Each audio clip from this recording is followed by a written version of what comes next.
Kokias naujienas mes turime ir kokios naujienos Wantlyje jau bus pas jūs netrukus.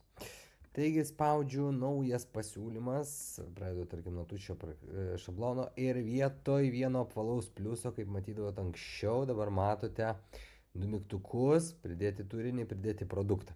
Tarkim, pridėdu turinį, jau pas mus atsiranda paruoštukai.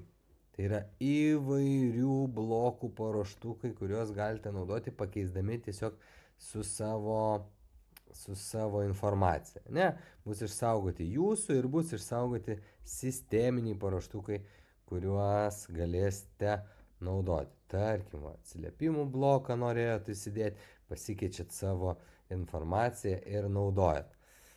Norite įsidėti galeriją, matot, opa, va taip atrodanti galerija, spaudžiat ant jos, susėdat savo nuotraukas ir naudojat. Pridedat turinį, noriu įsidėti video, va matau kelis atvaizdavimus, mes juos pildysime ir tikrai kasdien jų atsiras vis daugiau.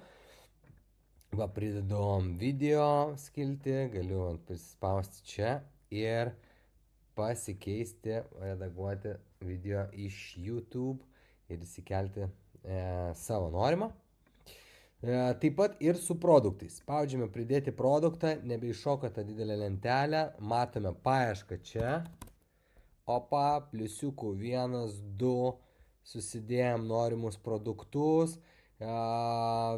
Greita paieška, išplėstinė paieška, jau kur filtruojatės per kategorijas ir dedatės į savo pasiūlymą.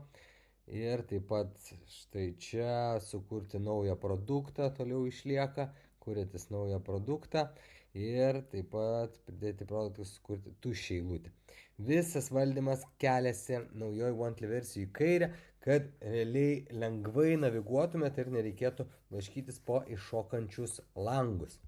Taigi, sėkmingo naudojimo, jeigu kyla klausimų ar dar kažkas tai neaišku, rašykite mums į suportą,